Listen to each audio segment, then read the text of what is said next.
انڈے نما دو چیزیں ہوتی ہیں، ٹیسٹیز جسے ہم کہتے ہیں، یہ پیئر ہوتے ہیں یعنی کہ دو ہوتے ہیں. اینڈ دین ان ٹیسٹیز کو یہ جو اس کو ہم سپرم ڈکٹ کہتے ہیں. یہاں ان کی جو یہ نالی ہے، ان کی جو یہ پائپ ہے یہاں سے، ان کو ہم سپرم ڈکٹ کہتے ہیں. یہ بھی اس کا ایک پارٹ ہے. اور اس میں سپرمز ہوتے ہیں، ٹیسٹیز میں سپرمز ہوتے ہیں. تو اس کا ایک اور ریپروڈکٹیو پارٹ ہے دیٹس پینس.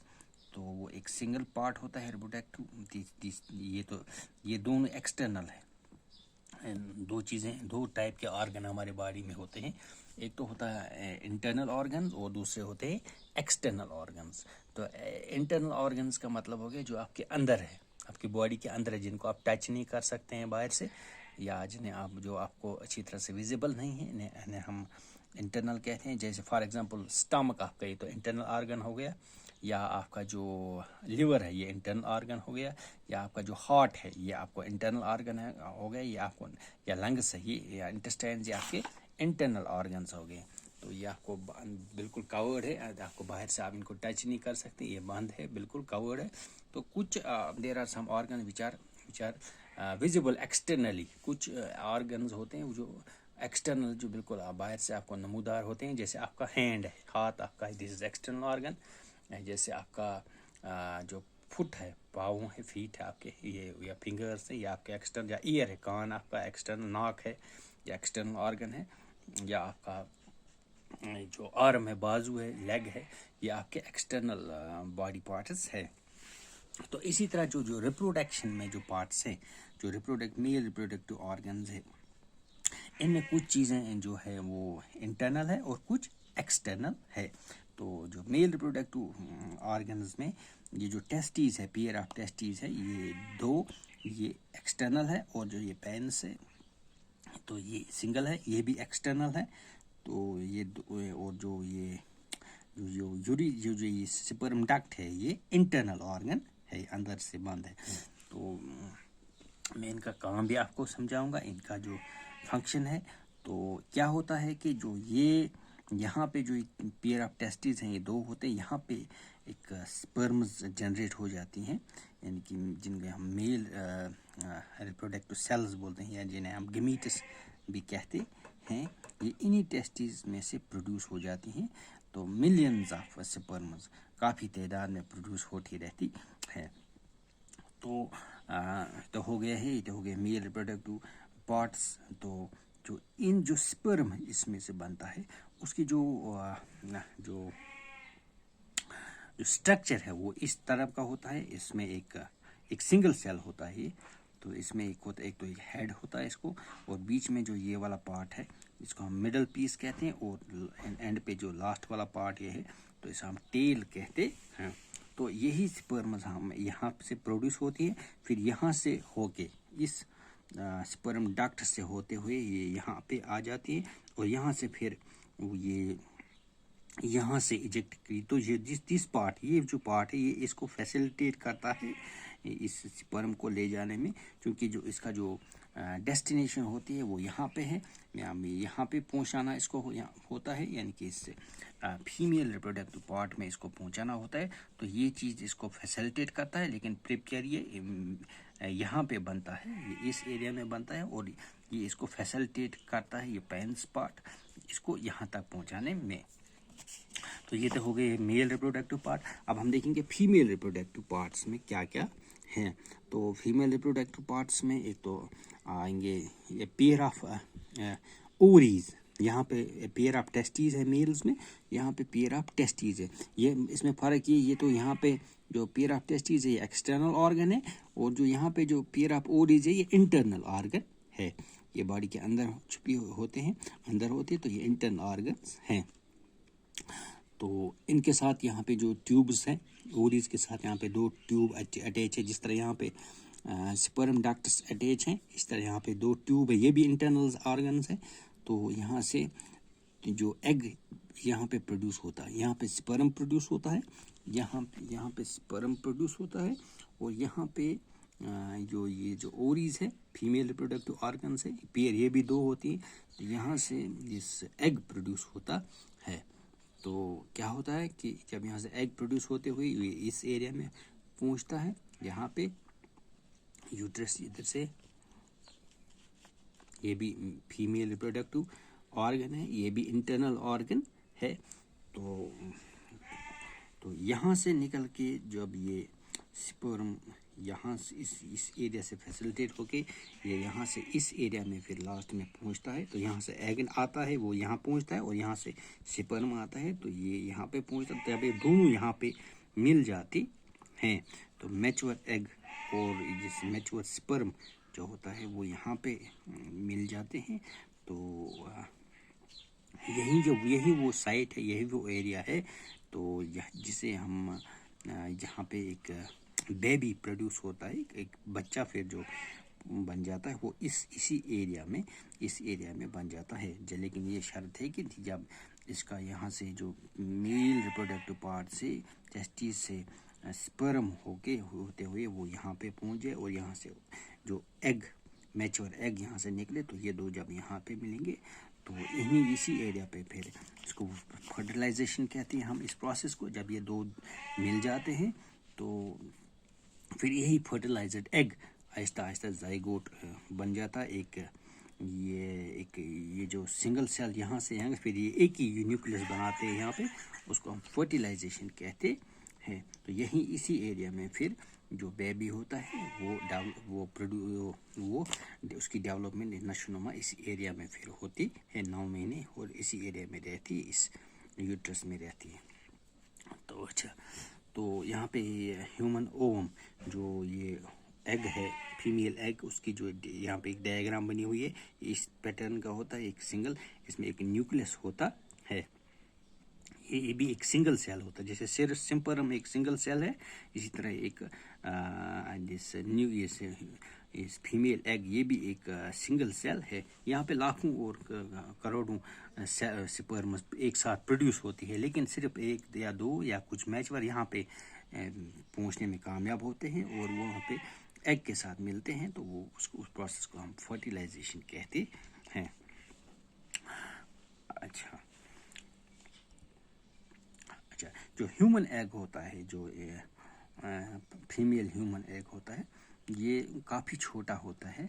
تو جیسے باقی جانوروں میں جو ایگز ہیں وہ کافی بڑے ہوتے ہیں, جیسے آپ کا مرغی کا انڈا آپ نے دیکھا ہوگا کافی بڑا ہوتا ہے, یا اس بطخ کا انڈا آپ نے دیکھا ہوگا وہ بھی ایک سیل ہی ہوتی ہے, تو وہ کافی بڑا ہوتا ہے اس کا انڈا. یا ostrich, the largest egg in the world, دنیا میں سب سے بڑا انڈا آسٹرچ کا ہوتا ہے, وہ بھی ایک سیل ہے لیکن کافی بڑا ہوتا ہے. لیکن جو یہ اوم ہے, جو یہ والا ایگ ہے, جو ہیومن ایگ ہے, یہ کافی چھوٹا ہوتا ہے.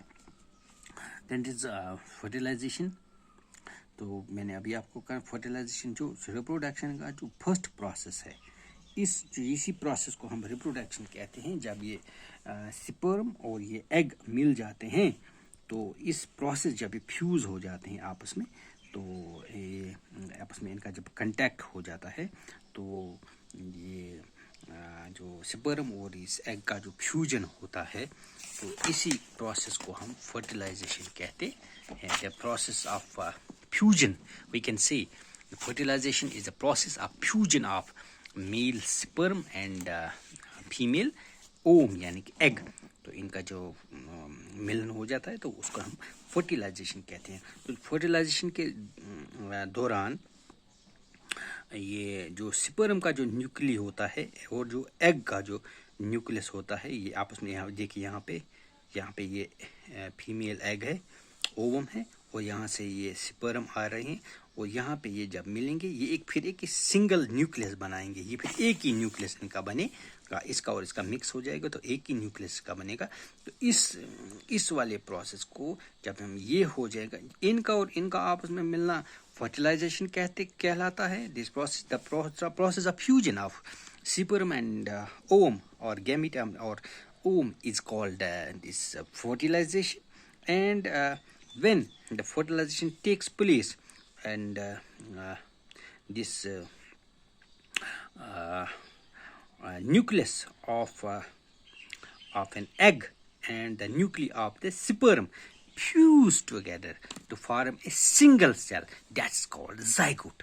تو جب ہم یہ دو آپس میں مل جاتے ہیں تو ایک ہی نیوکلس بناتے ہیں تو اس کو ہم زائگوٹ کہتے ہیں. تو جو اس والے پروسیس یہاں پہ یہ تو ہو گیا فرٹیلائزیشن کا پروسیس. تو جب یہ دو یہاں پہ دوسری شکل میں دکھاؤں گا, یہاں پہ جب یہ فیوز ہو جائیں گے یہ میل سپرم کا نیوکلی اور یہ اووم کا نیوکلس ایک ہی نیوکلس بنائیں گے, اب سنگل نیوکلس بنائیں گے آپس میں, تو اس کو ہم زائگوٹ کہتے ہیں. So that means the process of fertilization is meeting of an egg cell from the mother and the sperm from the father. تو اس میں دو سیلز آ جائیں گے, ایک تو فیمیل سے آئے گا دوسرے میل سے آئے گا, یعنی ایک فادر کی سیل آئے گی اور دوسرا مدر کی سیل آئے گی. تو اسی پروسیس ان کا جو ملن ہو جائے گا تو وہ فرٹیلائزن کہلاتا ہے. تو پھر فرٹیلائزیشن کے بعد یہ جب سنگل نیوکلی بنائیں گے تو اسے ہم زائگوٹ کہتے ہیں.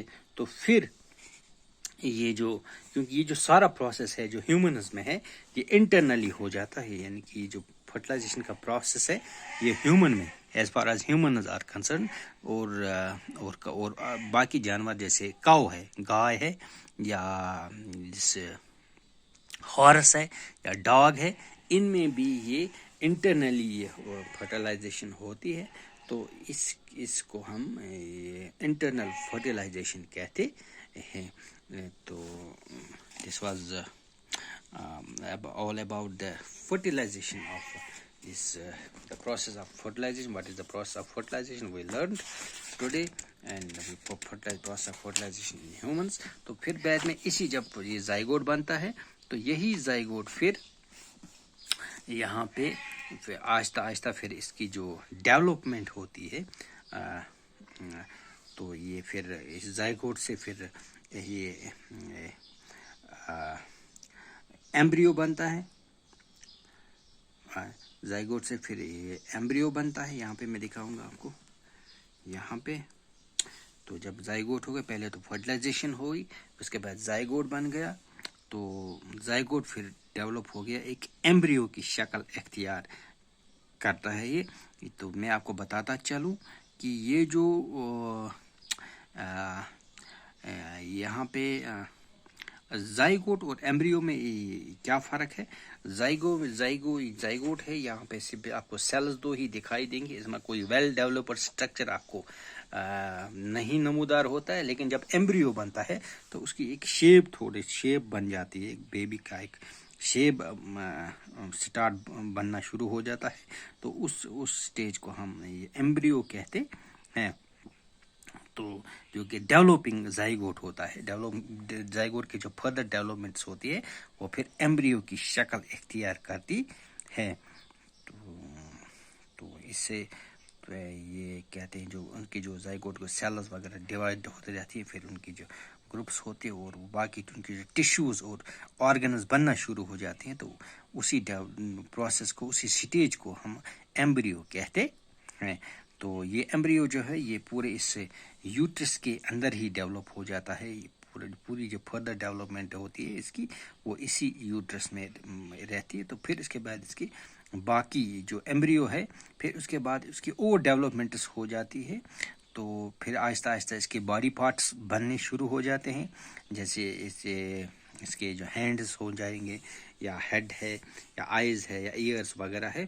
تو پھر یہ چیزیں آہستہ آہستہ جب بننے شروع ہو جاتی ہیں تو ہم پھر اس کو ہم جب یہ پورا پھر بچے کی ایک شکل اختیار کر لیتا ہے تو اس وقت ہم اس سٹیج میں یہ جو ایمبریو ہوتا ہے اسے ہم فیٹس کہتے ہیں. تو فیٹس مینز دا کمپلیٹ, یہ کہتے ہیں جو جب یہ بچہ بالکل بچے کی شکل جو ماں کے ووم میں جو یوٹرس میں یہ بچہ بالکل انسانی شکل اختیار کر لیتا ہے, یعنی کہ جل امس پور شکل بچہ سن بنا ات فیٹس, یہ یوٹرس مز گژھان. تو یہ سورے پروسیس ات مز سورے انٹرنل آسان, کیونکہ جو باڈی کے اندر ہو جاتا ہے یہ چیزیں, تو اس لیے ہم اس کو انٹرنل فرٹیلائزیشن کہتے ہیں. اچھا, تو اس کے علاوہ یہ جو ہینز ہوتی ہیں, مرغیاں جو ہوتی ہے.